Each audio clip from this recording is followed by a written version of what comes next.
दबंग खासदार माढा लोकसभा मतदारसंघ सन्माननीय जयशील भैया या ठिकाणी उपस्थित सभेला संबोधित करतील. माढा तालुक्यातील जिल्हा परिषद व पंचायत समितीच्या इलेक्शन निमित्त या ठिकाणी उपस्थित असलेले आपले सर्वांचे नेते आदरणीय मोठे दादा, आपल्या तालुक्याचे आमदार आदरणीय अभिजित आबा, स्टेजवर उपस्थित असलेले दोन्ही राष्ट्रवादी काँग्रेस पक्षाचे सर्व प्रमुख पदाधिकारी, दोन्ही शिवसेनेचे सर्व प्रमुख पदाधिकारी,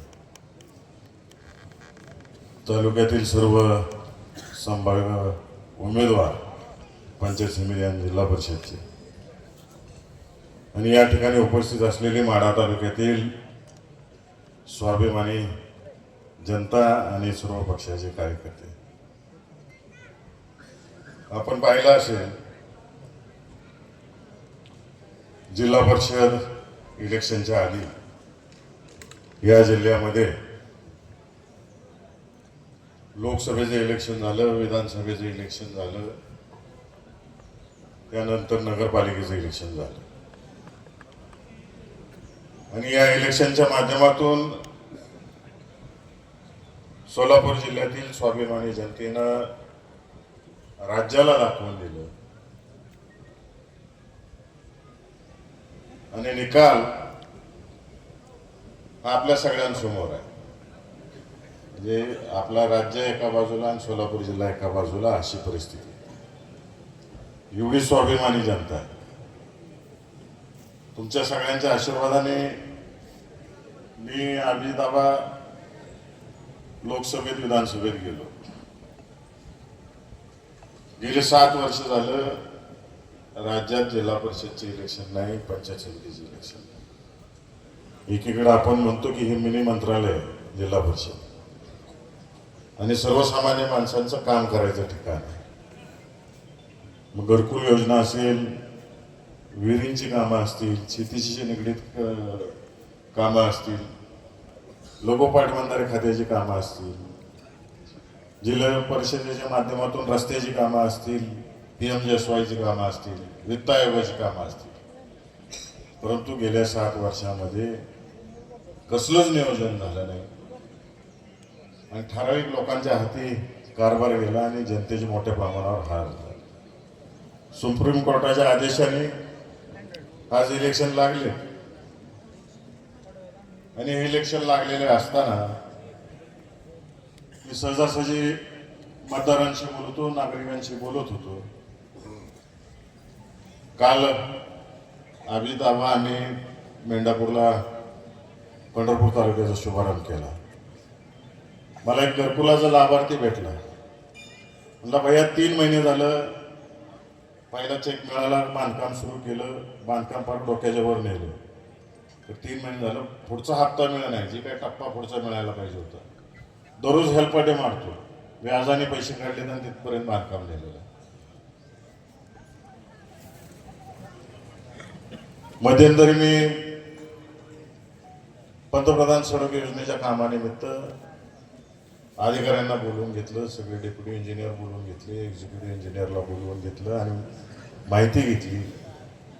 तर त्यांनी मला सांगितलं की 2011 साली ची लोकसंख्या ही पंतप्रधान सडक योजनेला पकडली जाते. दररोज सकाळी उठल्यावर आपण जाहिरात ऐकतो, हर घर नल, सगळ्या घरी पाणी. एक सुद्धा पाणी पुरवठा योजना पूर्ण झाली नाही, सगळ्या अर्धवट स्थितीत आहे. ज्याचं प्लॅनिंग केलं, गाव निवडलं, त्याच्या वाड्या वस्त्यांवर सुद्धा पाणी गेलं नाही. ठराविक वस्त्याच त्यात धरल्या गेल्या. पूर्ण चुकीचं नियोजन. आणि आज कॉन्ट्रॅक्टर लोक आत्महत्या करतात. मध्ये तुम्हीच ऐकलं असेल, सांगली जिल्ह्यामध्ये आत्महत्या केली, जलजीवनचं पैसे मिळाले नाहीत म्हणून. मी लोकसभेत हा प्रश्न उपस्थित केला. आपल्या जिल्ह्यातल्या 80% जलजीवनची कामं बंद आहेत. एकंदरीत पाहिलं, सगळी कामं बंद आहेत. DPDCत कुणालाच निधी दिला नाही. परवा अभिजित आबांवर कुणीतरी टीका केली. तुमचा आमदार फंड 5 कोटी आहे, त्याच्यावर 1 रुपया मिळवून देणार. अहो, हे लोकशाहीनं चालणारा देश आहे. आणि आज योगायोग बघा, 26 जानेवारी आहे, डॉक्टर बाबासाहेब आंबेडकरांनी घटना लिहिलेली आहे आणि त्या घटनेत सगळ्या तरतुदी आहेत.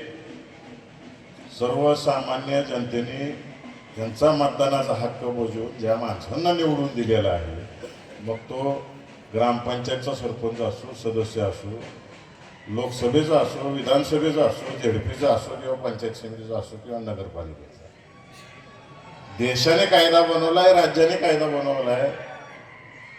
प्रत्येकाला अधिकार आहे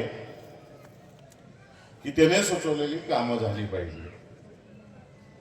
देशाने कायद्यात अशी कुठं तरतूद केलेली नाही की पडलेल्या माणसांनी सुचवलेली कामं घ्यायची. आणि अजून एक अधिकार आदरणीय डॉक्टर बाबासाहेब आंबेडकर साहेबांनी आपल्याला सगळ्यांना दिलेला आहे, कोर्टाचा.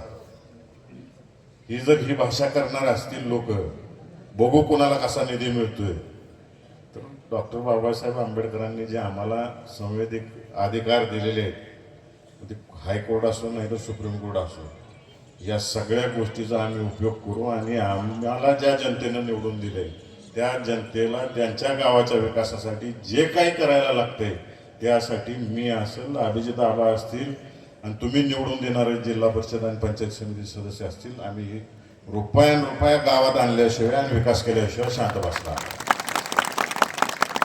त्याला मोर्चा काढायचा असो, कोर्ट असो, नाही तर जिथं बोलायची संधी मिळते तिथं बोलायचं काम करणार.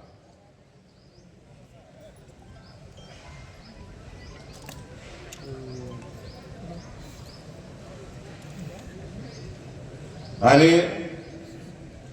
मी अजून एक आवर्जून सांगणार की सोलापूर जिल्ह्यातली जनता कुणाच्या धमक्यांना भीक घालत नाही.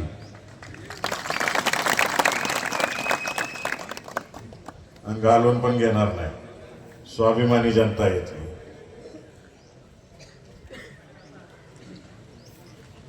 आणि माढा तालुक्यात जसं झेडपी इलेक्शनचं वारं सुटले तसं एक प्रचार सुरू झालाय, सीना माढा योजना बंद होणार. आम्हाला काय उगाच निवडून दिले वे, मला नाही आम्हाला. कसं बंद पडते बघतो चांगलं. त्या अधिकाऱ्यांनी हिंमतच करून दाखवावी, सीना माढा योजना बंद करून. रस्त्यावर फिरू देणार नाही कोणाला आम्ही. शेतकऱ्याच्या हक्काचं पाणी आहे, कायद्यात तरतूद असलेलं पाणी आहे, ते शेवटचा थेंब शेतकऱ्याला मिळाला पाहिजे. या दृष्टिकोनातून आम्ही खंबीरपणाने तुमच्या मागे उभा राहू. आव्हांना मी मध्येच बोललो त्या विषयावरती. वरवडला आपली पक्षाची बैठक झाली, त्या बैठकीतच मी सांगितलं होतं. आणि आज तालुक्यातील सगळीच लोक आहेत, त्यामुळे आवर्जून सांगतो, आता मी आणि आबा लागणार आहे मागं. प्रत्येक गावची सोसायटी झाली पाहिजे. कुठला कारखाना सीनामाडा उपसा योजना चालवणार नाही. त्या गावच्या पाणी पुरवठ्याच्या सोसायट्याच ही योजना चालवतील. तुमच्या दरवाज्यात यायची आम्हाला काही गरज नाही. जसं माळशिरस तालुक्यात नीरा कॅनलवरच्या सगळ्या पाणी पुरवठा योजना चालवल्या जातील, स्वतः सोसायटी नियोजन करतात. त्याच पद्धतीचं नियोजन माढा तालुक्यात केलं जाईल. या दृष्टिकोनातून जे जे काय करायला लागते ते करण्याचं काम मी आणि अभिजित आबा करू, एवढं ठामपणाने तुम्हाला सगळ्यांना या आश्वासन देतो. मी सगळ्यांना विचार पडला असेल, भैया आधी का भाषणाला होता. शेवटचे 2 दिवस आहेत, लय जणांचे रुसवे फुगवे काढायचे राहिलेले आहेत. आणि आपल्याला जिल्ह्यात सगळ्या मित्रांना घेऊन झेंडा फडकवायचा. अख्खा दिवस जाणार आहे रुसवे फुगवे काढायला. त्यामुळे मी सगळ्यांची परवानगी काढली, नेते मंडळींची. मी जरा आधी बोलतो आणि पुढं अकलूजला जातो, काही वाद मिटवायचे. त्यामुळं मी उठल्यानंतर कुणी उठू नका, सगळ्यांनी बसून राहा. अजून प्रमुख सगळे वक्ते बोलणार आहेत, अभिजित आबा आपल्याला मार्गदर्शन करणार. फक्त विनंती एवढीच आहे, अनेक जणांना आमच्या शब्दाखातर मागं राहायचं वेळ आली. अजून 2-3 मागं राहायला लागणार आहे आमच्या सांगण्यावर. आपलं ध्येय एकच आहे, लोकसभेत बदल केला, विधानसभेत बदल केला, नगरपालिकेत बदल केला. आता घास तोंडापाशी आलेला आहे. पंचायत समितीचा सर्कल पूर्ण करायचं आहे आपल्याला.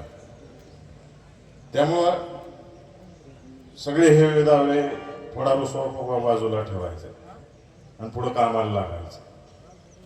रांजणेच्या लोकांनी विनंती केली मागाशी भाषणात, आजूबाजूलाच तिकीट जाते, आम्हाला कधी मिळत नाही. मी तुम्हाला आजच सांगतो, तुम्हाला कधी ना कधी संयम ठेवला की चांगली संधी मिळते. आमची जबाबदारी राहील की जे एका शब्दावर ऐकलेले कार्यकर्ते त्यांना चांगल्या कामावर चांगल्या ठिकाणी संधी द्यायचं काम करायचं आणि ते आम्ही करू.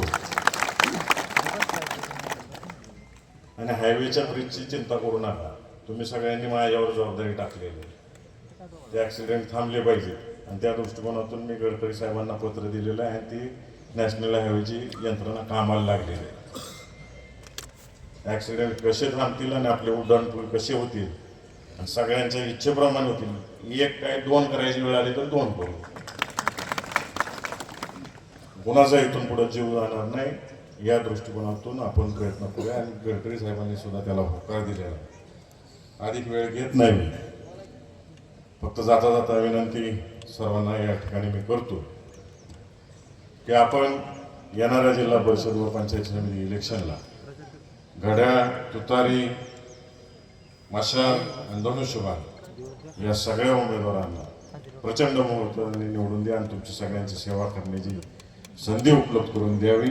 एवढंच या ठिकाणी मी बोलतो आणि आपल्या सर्वांची रजा घेतो. जय हिंद, जय महाराष्ट्र. धन्यवाद भैयासाहेब. 1 मिनिट भैयासाहेब, तुमच्या शुभ हस्ते या ठिकाणी टेंभुर्णी जिल्हा परिषद गटामधील काही प्रवेश या ठिकाणी आहेत. तुमच्या शुभ हस्ते आणि आबांच्या शुभ हस्ते माढा लोकसभा मतदारसंघाचे विद्यमान खासदार यांच्या शुभ हस्ते या ठिकाणी चांदज मधील 2 विकास सेवा सोसायटीचे चेअरमन पैलवान सोमनाथ भाऊ टकले, ग्रामपंचायत सदस्य नितीनजी टकले, पैलवान गुरुलिंग टकले, PSI अंकुश टकले साहेब, ॲडव्होकेट युवराजजी टकले साहेब, पैलवान तात्यासाहेबजी टकले, डॉक्टर नितीनजी पाडोळे, ग्रामपंचायत सदस्य नागनाथजी भोई, पैलवान रावसाहेबजी पाटील, पैलवान अण्णासाहेब टकले, गोरखजी भोई, पैलवान किशोर टकले. त्याचप्रमाणे आलेगाव खुर्दचे माजी उपसरपंच ज्येष्ठ नेते बाळासाहेबजी आवारे यांचा या ठिकाणी शिवाजीभाऊ पाटील चांदसकर यांच्यावरती विश्वास ठेवून आज या ठिकाणी जाहीर पक्षप्रवेश या ठिकाणी माढा लोकसभा मतदारसंघाचे विद्यमान खासदार सन्माननीय धैर्यशील भैया मोहिते पाटील, त्याचप्रमाणे विद्यमान आमदार माढा तालुका सन्माननीय अभिजितभाऊ पाटील यांच्या शुभ हस्ते आणि या ठिकाणी महाराष्ट्र राज्याचे माजी उपमुख्यमंत्री सन्माननीय विजयचंद्रजी दादा मोहिते पाटील यांच्या उपस्थितीमध्ये होत आहे. जोरदार टाळ्याच्या गजरात सर्वांनी या पक्षप्रवेशाचं स्वागत करायचं आहे. आणि यानंतर प्रसिद्ध वक्ते सन्माननीय भगतसाहेब, विजयजी भगतसाहेब या ठिकाणी उपस्थितांना संबोधित करतील.